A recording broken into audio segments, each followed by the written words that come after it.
And welcome to our next edition of the CBB Review Studio podcast. I am Dan Siegel, joined today, as usual, Mat Mlodzinski, Ariel Puterman, and we are here with part 2 of our March Madness bracket preview.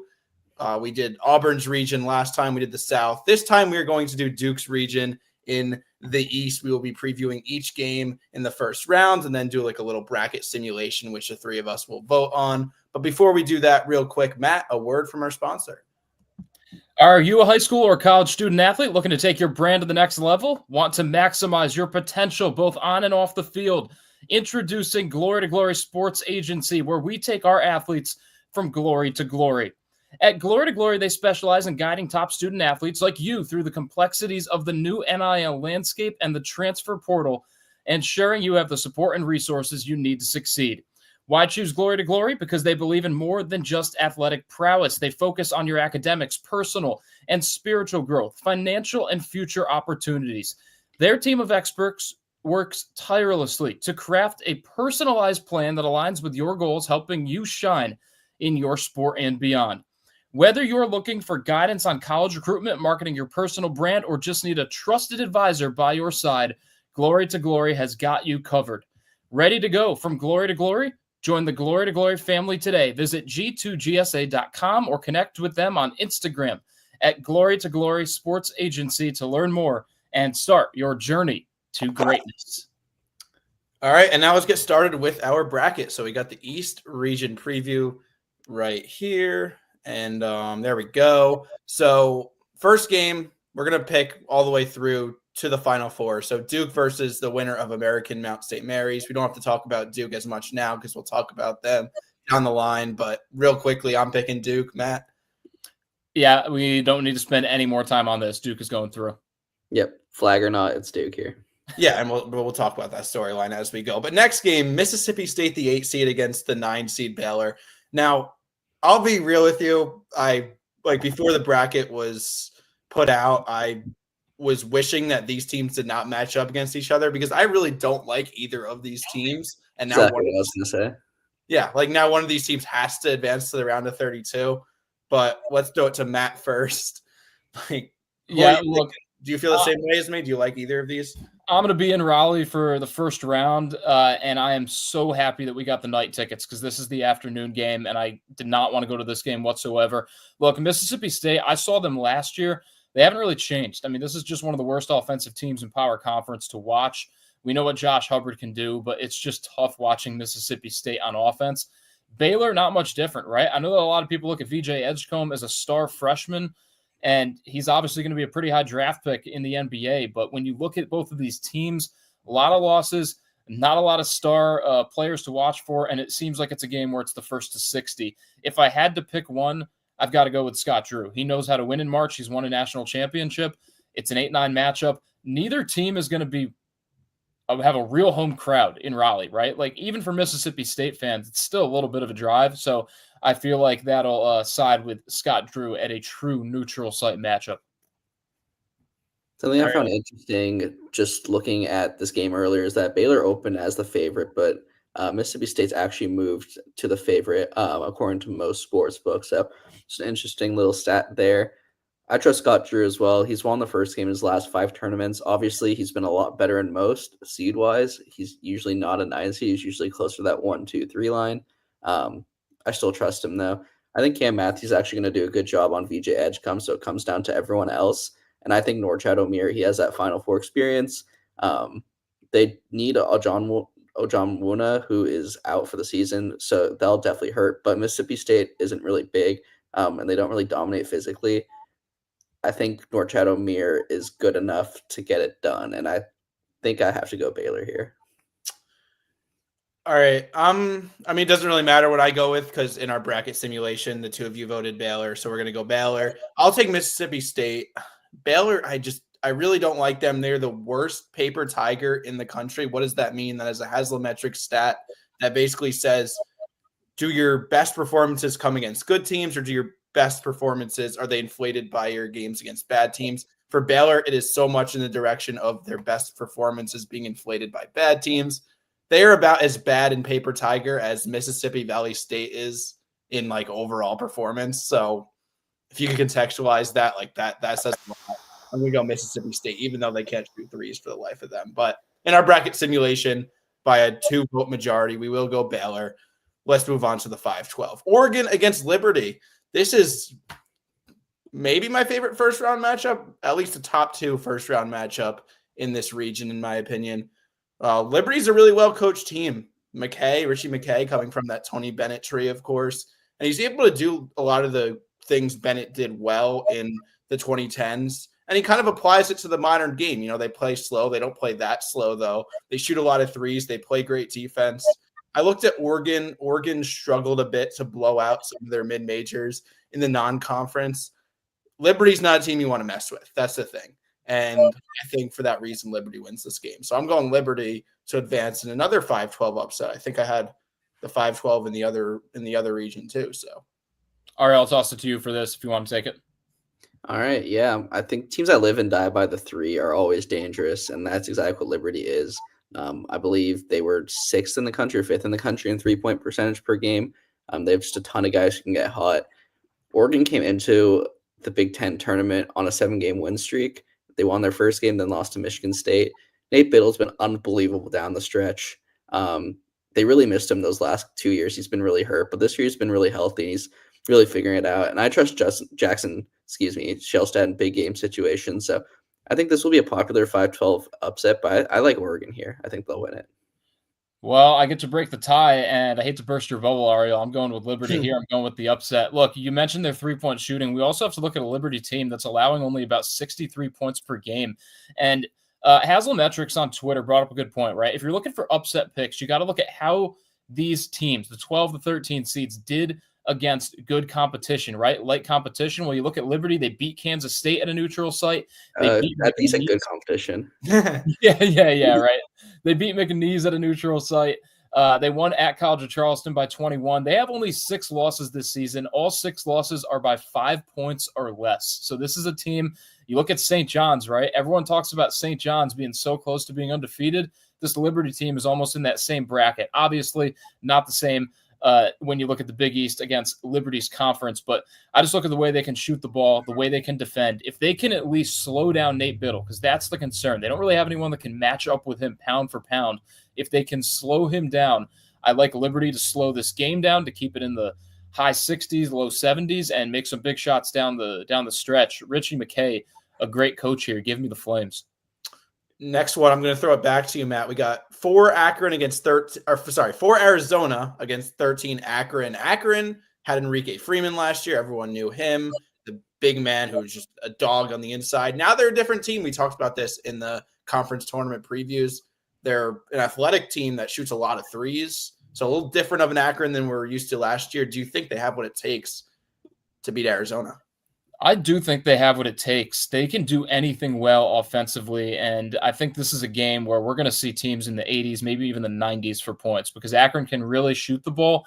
They also can't really defend. So you kind of look at Arizona as a team that could probably get it going too, right? I think that what this game is going to come down to is who can take over down the stretch. Is Akron going to be able to continue to hit big shots once this game gets into crunch time, if it's a close game? Or is Arizona and the star power and the experience of Jaden Bradley, Caleb Love, are they going to be able to be efficient down the stretch? I know I'm picking a lot of upsets. I promise I'm not upset crazy, but I do like Akron to win this game. Arizona just scares me with their inefficiency. I think Arizona wins this game by 20. Wow. To be honest. Akron has played 3 tournament teams this year. They beat Omaha. They lost to St. Mary's 68-87, and they lost to Yale 58-74. They needed a last-second running fast break floater to even make it to the tournament. And this is a 17-1 team, a team that should have dominated their tournament. I'm not convinced. Last year they got crushed. They're a little bit better than last year, even though I liked last year's team a little more. And I just love Arizona's size. I mean, Vasar's been great. They got Awaka. Townsend plays bigger than he is, and he obviously has that tournament experience from his time in Oakland last year. And then, you got Caleb Love. Even if Caleb Love struggles, they don't live and die by Caleb Love. Obviously, their ceiling gets a lot higher if he's shooting at a high level. But even if he has an off game, I think they're good enough with KJ Lewis and Jaden Bradley to beat some of these lower level teams. So I think Arizona gets it done pretty easily here. All right, so I'm breaking the tie here. I do think Arizona wins, not by 20, and I also don't think Akron wins. Like I'm going in between what you guys are saying. Akron's obviously they've won a ton of games and they dominated the MAC regular season, right? Like I'm not gonna penalize them for what they did in the MAC tournament because they ended up winning it at the end, and B, like the nature of the MAC tournament is just so fluky. So like just being able to get through it as the best team in the conference is good enough for me. But I like Arizona too much. I think they out talent Akron. They'll be perfectly fine playing at a fast pace. We talked about both offenses being good. Both teams play really fast too, so that'll be a really fun game. Akron ultimately only has 2 guys averaging in double figures. My hesitancy is Arizona has a lot of history not making it far as the high seed. They've been a 1, a 2, and a 2 in the last 3 seasons, and they haven't made it past the Sweet 16 in any of them.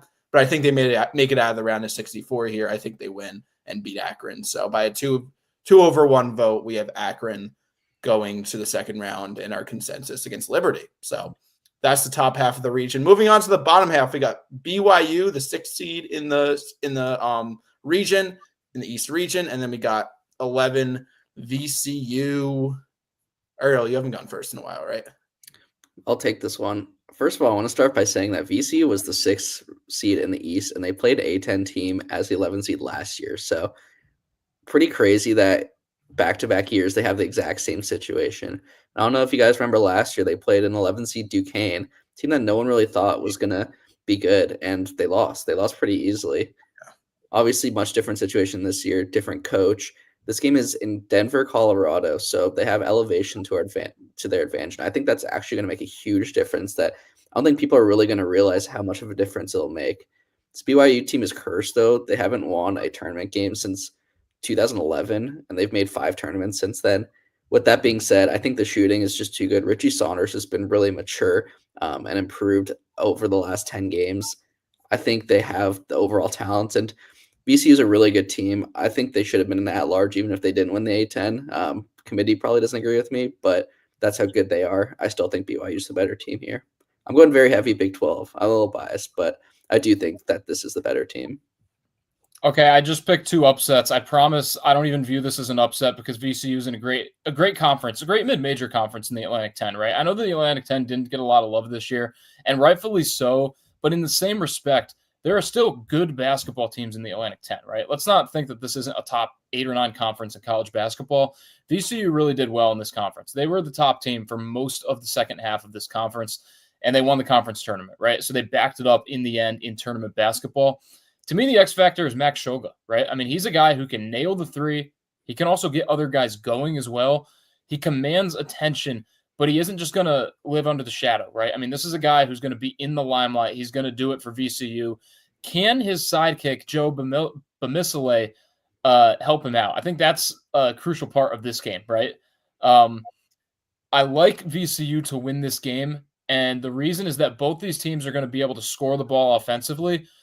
BYU, I don't know if they're going to be able to shut VCU down. I think that VCU, I mean, they have some of the best field goal percentage defense in the country.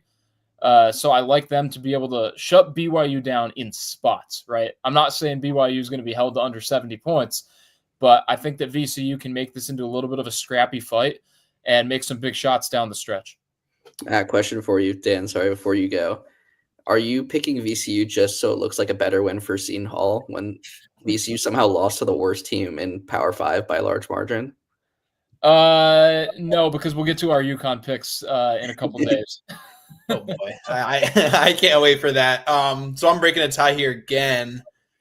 Yeah, I mean, I think VCU is able to run BYU off the 3-point line, and that's what BYU has been known to do since they've had Mark Pope. But BYU also is one of the most efficient 2-point offenses in the country. I think Igor Demon can really get his. I think he could bounce back from pretty brutal Big 12 tournament. VCU doesn't really have a center. Like that's kind of been an issue for them for a while. So I think BYU ends up winning this game, advances to the second round. VCU is out, and Ryan Odom will be a Virginia Cavalier by Friday morning. Number 3, Wisconsin. I couldn't wait to say that. Sounds like we all have in this game. Number 3, Wisconsin. Number 14, Montana. I'll start here. Montana does not play a lick of defense. They're like 250th in KenPom in defensive efficiency. I think Wisconsin scores like 110 points here and they win. Yeah, I'll be real. We almost don't need to spend much time on this. Like, I thought Montana, honestly, too, should have been like a 15 seed, not even a 14 seed.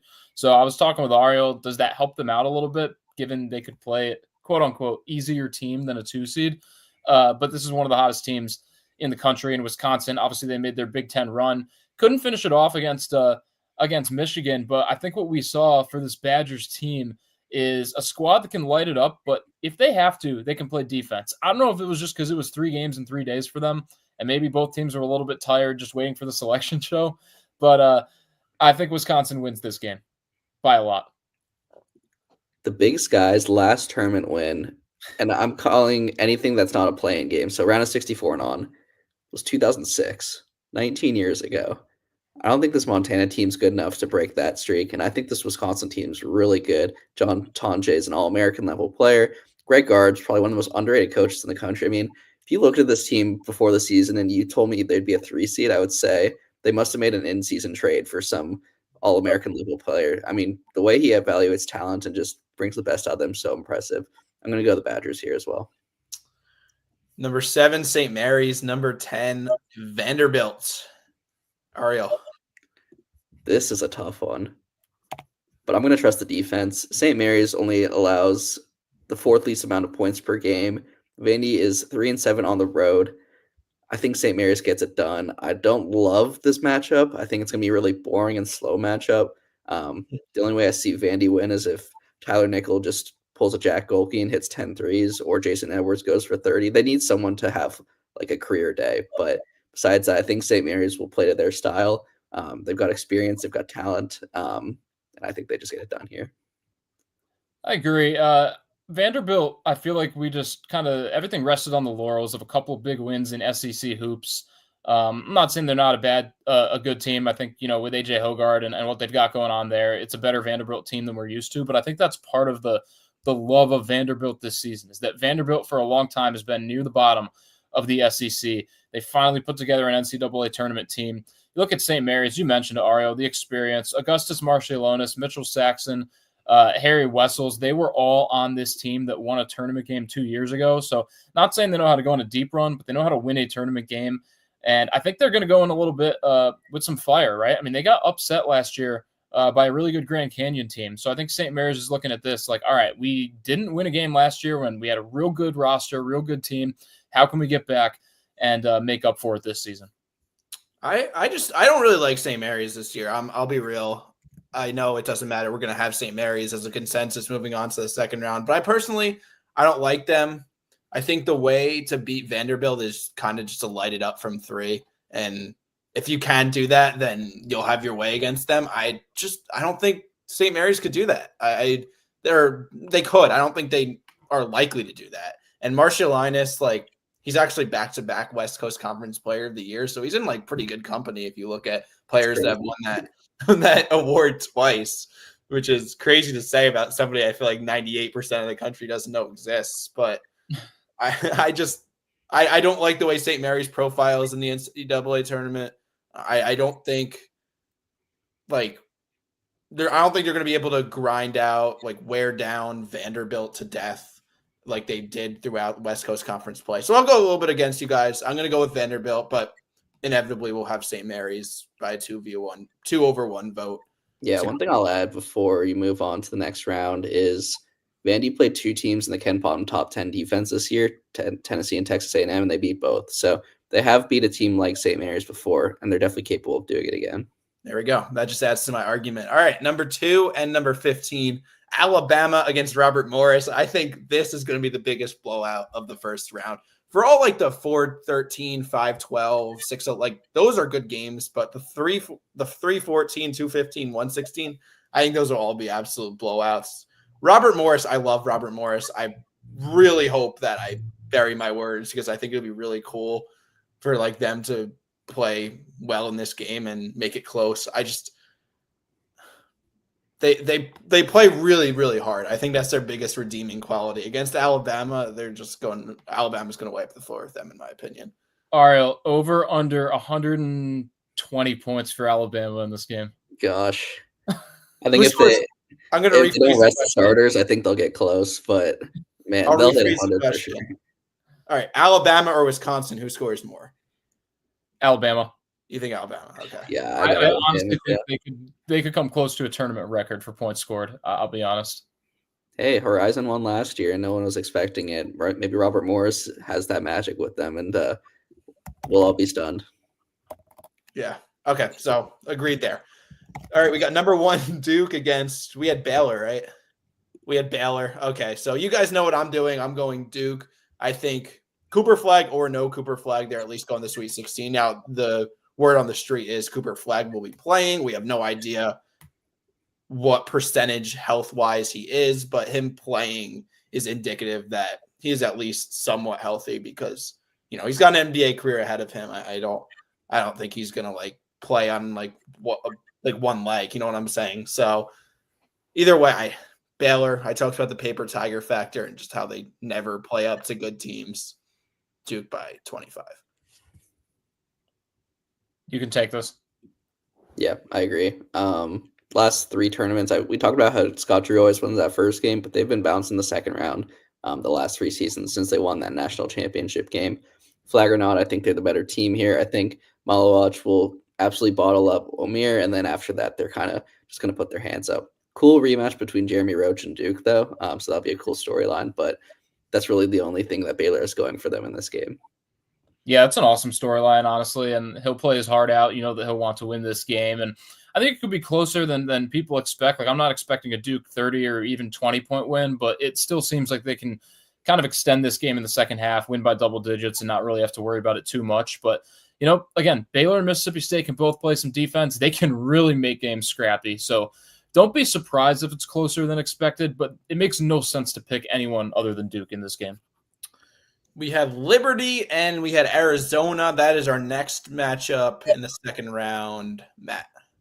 Look, I like Liberty's chances of making a long run if they were to face Akron in this game, but I don't know. Just the fact that they would play Arizona. I know I've talked about Liberty's 3-point shooting, their defense. That's a big reason I had them going past Oregon, but Arizona's offense is just, to me, night and day compared to Oregon. So look, Oregon has players that can go off. Arizona has a whole team that can go off, right? They don't have to rely on just a Jackson Shellstad or a Nate Biddle or you name it. Arizona has got guys on this team. They can do it inside. They can do it outside. They're not the best 3-point shooting team, but they certainly can still hit the 3. They're not a team where you're scared about their 3-point opportunities. I think that if it was Liberty and Arizona, the Wildcats would win this game. But again, it could still be a close one. You have to watch out for teams that can hit the 3 and defend. Yeah, I agree. It'll be closer than Oregon Liberty. I think Oregon's going to win, but either way, that game is going to be close. I just like the depth of Arizona. They have one of the best benches in the country, and I think that means a lot in a 2 games in 3 days kind of setting. You don't have to worry about your guys playing 35 minutes in game 1. Maybe Arizona does play that if the game's close, but I think regardless, they'll have a lot of guys in that 27 to 28-minute range, which will fare really well for this next game. I think the talent is just there, and I think Caleb Love, he'll have one of those 25-point games where he shoots 9 for 12 or 9 for 13 from the field. And if it's on the first round, I think it's here, and I think they're going to win this game. Yep, Caleb Love in the tournament, Arizona's depth, you named it. I pretty much wrote down the same thing. So Arizona to the Sweet 16 in our simulation to play Duke, which I'm looking forward to when we talk about that one in a couple minutes. But let's move to the bottom half. We've got we have BYU, right? We have BYU and we had Wisconsin. Do we have BYU? Do we have BYU? We did, because me and you picked them. Yeah. So BYU against Wisconsin. Ariel. This will be a fun game. This might be like 95 to 92 final score, just because both teams are such great shooting teams and both teams love to run it up and down the floor. I want to pick BYU, but I feel like we're already being cute taking BYU to win a game in the tournament, considering their luck. So I'm going to go Wisconsin here. I'm very chalky, and this is going to end up being a very chalky region, which is fine. I think it is very chalky compared to some other regions, even though Matt feels differently about that. But I just love this team. I love what they do down low. I feel like they'll really take advantage there with Crowell and Winter. And then John Blackwell's been really a great X factor of late. He's been showing up in big games, making big shots. They'll get to the line a lot. And I just don't trust BYU to have back-to-back great shooting nights. I feel like they're very inconsistent, even though they kind of were consistent as of late. That's kind of why they went on that big win streak. But I think in a tournament setting, I just can't trust it. So I'm going to go with Wisconsin.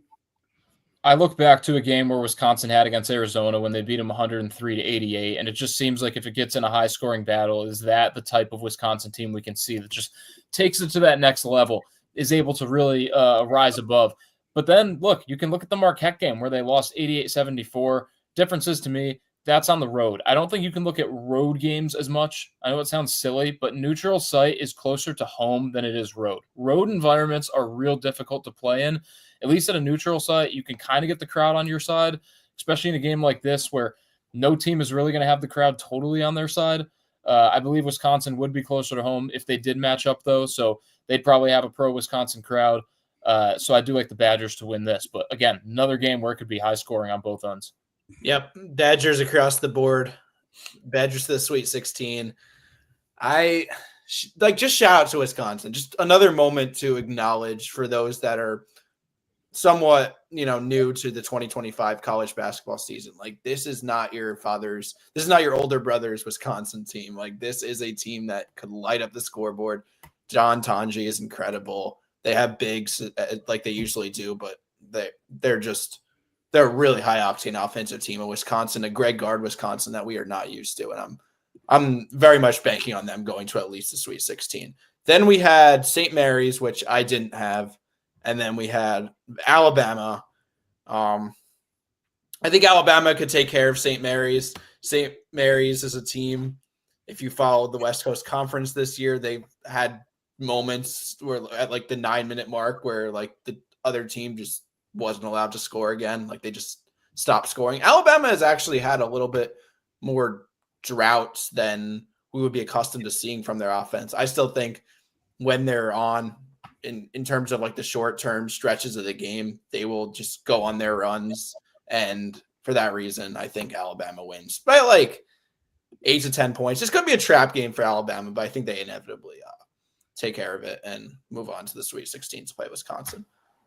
I think it's a trap game if you look at what St. Mary's could do out of the jump and maybe start to rattle Alabama. But other than that, I mean, you look at an Alabama team that beat Houston in the non-conference by 5 points. It took them overtime, but Houston's one of the best defensive teams in the country, and that's St. Mary's calling card. But the difference there is Houston is also a top-end offensive team in the country. St. Mary's is nowhere close to that. I know they're a better offensive team than we've seen St. Mary's teams in the past, but even if you hold Alabama to 80 points, do you really think St. Mary's can score 81? I just wouldn't bet on that, so I'd have to take Alabama here. Obviously, Alabama moving on, but I just want to have a little trivia time with you guys. Okay. Randy Bennett has been the coach at St. Mary's for 25 years now. How many second weekends do you think he's made? I think he's only made one. That's correct. One Sweet 16 appearance in 25 years. Think about all the great St. Mary's teams we've seen, and this is one of them for sure, but there's just a curse on the St. Mary's program. They just can't get past that hurdle, and I don't know if Alabama's the team that helps them get over it. They can just score at any level. Nate Oates is one of the probably top 5 coaches in the country. They have just so much depth and so many high-level scorers. Grant Nelson being hurt is a problem, and we'll talk about that in the next round, but I think Alabama is just too good here. We also got to look at we also got to look at that real quick. I mean, and I looked it up here. I was pretty sure it was the year, but they had Dellavedova that year. They also had Omar Samhan, who averaged 21 and 11 rebounds. That is not the identity of this St. Mary's team. They don't have a big man like that. They don't have an NBA player like Matthew Dellavedova. So it kind of goes without being said that, this is not a team that has Sweet 16 written over it. To be fair, I think this is one of the better St. Mary's teams in terms of regular season success that we've seen. Like they're perennial 8, 9, 10, 11, right? So that's just I mean, last year they were a 5 seed and they lost to Grand Canyon. So that is true. But how many times other than last year were they higher than what they are now? That's true.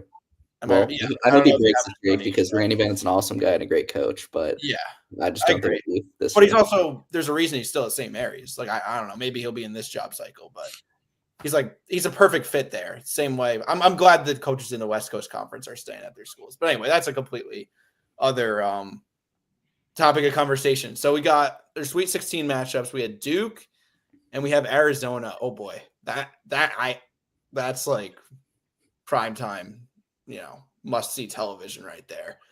Matt, you're smiling. What do you think? Well, we had this game back in November, a game that Duke won on the road by almost 15 points. So I think we can look at that and say that at a neutral site court for a Duke team, that if they're healthy completely, they've gotten better throughout the season. It would almost be a home game because this game would be in Newark, where you got a lot of Duke fans living in New York City. Obviously, there's going to be Arizona fans there too, but that's like Duke North, right? I mean, there's a lot of Duke fans up there. They play neutral site games up at Madison Square Garden quite often. So you got to think that this could be a 70-30 Duke crowd if it gets to that point. I just don't think that you can look anywhere else than Duke in this game. They can defend. They can score the ball. I mean, it's a reason they're a 1 seed, and it's a reason they're one of the most popular picks. And it doesn't even necessarily have to do with their brand name this year. I like Duke to move on in this one. Yeah, I will say I think Arizona's a lot better than they were when they last two teams faced off. I think they came into conference play game over 500, and they finished conference play tied for second in record. So much better team. Seems like the guys really figured it out. With that being said, I think flag is a big question here. They said he's going to be back. I think they're just saying that to make people feel less unconfident about them. I don't know how bad his injury really is. It didn't look good. I don't think he's out for the entire tournament. I just don't know how healthy he'll be. I still think they win just because of the depth of this team, this Duke team. Colin Kneppel, probably one of the most underrated players in the country, and I know he gets a lot of love, but he's so talented, borderline All-American. They got Malawak down low. They got Isaiah Evans, who's a three-point sniper. This could be one of those games where he hits 7 threes and climbs up those draft boards, and they just have so many other pieces. Proctor, they have the veteran, and you have to go Duke here. They're inevitable to make the Elite Eight, and I think they get done here. What's the deal with Malik Brown? Do we know? I don't. It doesn't look good for him, to be honest, but they haven't given an official. He's like their 8th best player. That's the thing. Like, Duke is just – they have Cooper Flagg, and then they're deep. And I know, like, at some point, maybe not having a true point guard and just having, like, 4, like, just good ball handlers might catch up to them. But here's the thing, right? If you're in your bracket pools, you could pick Duke to lose in the Elite Eight, and you're still, like, kind of being cute a little bit. Like, you're still kind of being contrarian. You'll still – be less affected by them losing early than anybody else. I think it's way too risky to have Duke losing here. I'm picking Duke to go to the Elite Eight as well. I think they handle Arizona, who I don't even know necessarily they'll be in this game. I know Duke will be in this game, so that's another reason. And then Wisconsin, we had Wisconsin and Arizona, or Wisconsin, Alabama. I'm sorry. That could be game of the tournament. If you like offense, if you like an NBA style, like that's what you're going to see here. I'll pick this one first. I'm gonna go Wisconsin. You know what? I think Greg Gard finally, really makes a run in this tournament. I think this Wisconsin team is different. They have everything you need in, a team that makes a run. I think their defense has improved so much down the stretch, and that's a key for me. So I'm gonna go with Wisconsin. Ariel, you want to pick this one? I'll let you go first. Okay, well, I might not make it too interesting because I'm also going to go with Wisconsin. I think that to beat Alabama, you need to be an offensive team, which Wisconsin is. You also need to be able to defend, which I believe Wisconsin can do at enough of a level. They're not a shutdown team. We're not talking about Houston here. But I think the Badgers have enough defense in them where they can hold Alabama, and if it's a high-scoring game, pull ahead. And here's the thing with Alabama. If they're trailing by 5 or 6 points with only a couple minutes left, I don't think they have enough defense to slow down anyone that has any capability of offense. And if that's the situation that we find ourselves in, I have to go with the Badgers because I just don't see how Alabama can get stops down the stretch against a high-quality offensive team. On Wisconsin, we're all in agreement here. I'm shocked. I thought I was going to be the only one who picked Wisconsin, but that Grant Nelson injury really worries me. He's going to see a specialist about his knee. That's never a good sign, especially this close to the tournament. And while this team is really deep and has a lot of talent, Grant Nelson just takes this team to another level. And without him, I just don't know offensively how powerful and dominant they could be. I think Wisconsin, they're coming in fully healthy for what we know. They got a lot of experience, a lot of talent, and I think they just get it done here. If this goes chalk like we're predicting it to, this is easily the most fun region just because it's 4 high level offenses, 5 really talented coaches, and just 4 of the most fun teams to watch all season. For someone that'll be in Newark for the Sweet 16, I really hope that we get Duke, Arizona, Alabama, and Wisconsin. That would be a treat. All right, and then we would have Duke and we would have Wisconsin. Ariel, I'm going to throw it back to you. You've gone last couple of times, so. Yeah, just this Duke team is too good. Obviously, Flag. I keep saying it, but his availability means a lot. But I just love this team. I was looking at Bartorvik's. It's kind of a similar profile kind of thing. It compares teams in the past with similar profiles and how they did in the tournament. And the average win for Duke's profile is 5 wins in March Madness. Keep in mind, you have to win 6 games to win the tournament, which is ridiculous. They're basically saying every team that is like Duke has won the tournament or has made it to the Final Four. So I'm going to trust the data here, and I'm going to take Duke to make it to the Final Four out of the East region. Dan, I'll just have you be the tiebreaker because I have Wisconsin winning this game. And this is in my actual bracket, too. So this is not just our simulation here. I look at how you can beat Duke, right? I think that you need to find a way to take Cooper Flag out of the game. And I look at a Wisconsin team that can give him multiple looks in this game.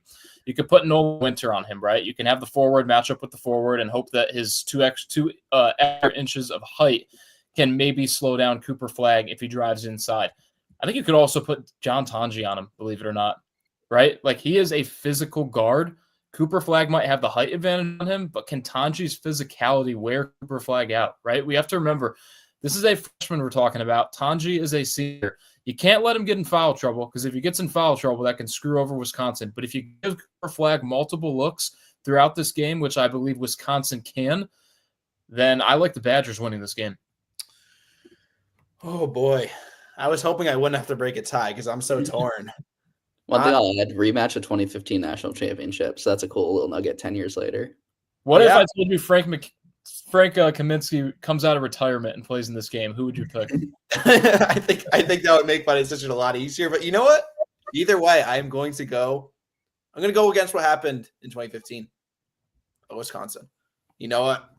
I think they get it done. Like I keep thinking about it, trying to rationalize it in my head. I know, like, in a bracket setting, like, you don't know necessarily who's going to win between Wisconsin and Alabama. So it's tough to, bank Wisconsin going to the Final Four. But I think if these two teams match up, I really worry about Duke's injuries. Ariel said it before. Like, Cooper Flag, they say he's healthy, or they say he's playing. They're not even saying he's healthy.